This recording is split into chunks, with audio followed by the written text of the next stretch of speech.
This is your before and after story, where your first steps towards a new life-changing career begin. Southeastern College can take you there. We offer in-demand hybrid and online programs with hands-on training, led by in-field career professionals, and career services to put you on the path to a rewarding and fulfilling future. This is where your transformation begins. Southeastern College, your future is bright. Visit sec.edu to get started. The Brotherly Love Band, a Ginny Greaves short by Sarnia de la Mare. It was 10 past gin o'clock on a Thursday, and I was 2 bills behind rent when trouble swanned into my office in designer heels and a moral compass that pointed directly to the gutter. She had diamonds on her ears, guilt in her eyes, and the kind of pout that suggested she kissed too much or too often, or probably both. "You're Ginny Greaves," she said, like she wasn't impressed, but was willing to pretend if I solved the case. "That's what the door says, unless someone's replaced the lettering with 'Ask me about my childhood trauma.'" I leaned back in my chair and gestured to the seat opposite. "What's missing, sweetheart? Husband? Poodle? Self-respect?" I watched her hips as they tried to hypnotize me, but I wasn't falling for this broad. Those hips were a warning. She sat, crossed her legs like a lethal weapon, lowered her voice to a scandalous whisper. "My ring, my wedding ring, a 5-carat vintage Asher cut with a platinum band and a tendency to reflect poor decisions. And I'm guessing this poor decision had biceps and the finest member in Brooklyn when viewed through a Scotch glass." She winced, a surname matching my own. I looked confused, she noticed. She looked at my hobnails and looked confused again. "Alistair, my husband's brother.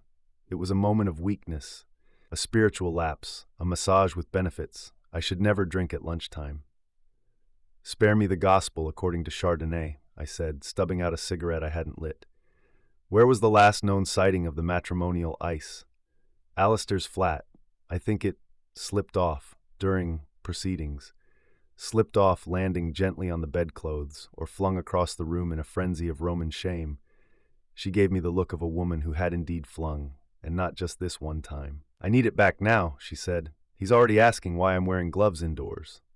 "And the rate? Double." I raised an eyebrow. "Double rate, double speed. I assume you're paying in cash and discretion." She tossed a wad of notes on my desk like a woman throwing booties at a baby shower.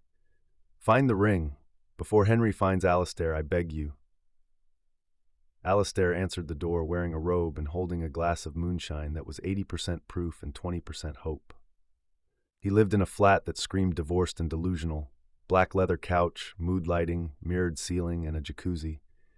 "Well, if it isn't the famous Miss Greaves," he said, smiling like a man with far too many secrets and not enough throw pillows. "Cut the charm, lover boy. I'm here on behalf of your sister-in-law." "Which one? The one you defiled during Tuesday brunch." He gestured me in. We may have been a little enthusiastic. Things were flung. Garments, morals, possibly jewelry. I surveyed the place like a truffle pig with boundary issues. There, glinting beneath the glass coffee table, wedged between a dog-eared Kama Sutra and a coaster shaped like a pineapple. I retrieved it with my pen, 5 carats of sexual curiosity, still gleaming with the faint aura of doggy style. "You're lucky I'm not the judging type," I said. "I'm lucky you're not armed." "I am," I muttered, "in several places." I met the client at the usual place, the alley behind a vegan cafe where good food goes to die.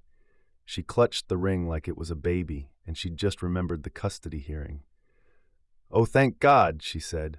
"You've saved me, my marriage, possibly my villa in Tuscany." I took the rest of my fee, lit a fresh cigarette, and watched her teeter off into the mist like a Chanel-scented war criminal. Back in my office, I poured myself something brown and unforgiving and added another file to the cabinet marked infidelity and idiots. Some days you chase down murderers. Other days you fish wedding rings out from under furniture that still smells of elderflower lubricant and inherited trauma. But a win's a win. And Ginny Greaves, private eye, always gets her woman. Unless, of course, she's already married to someone else. 2025 Sarnia de la Mare, wdelamar.com.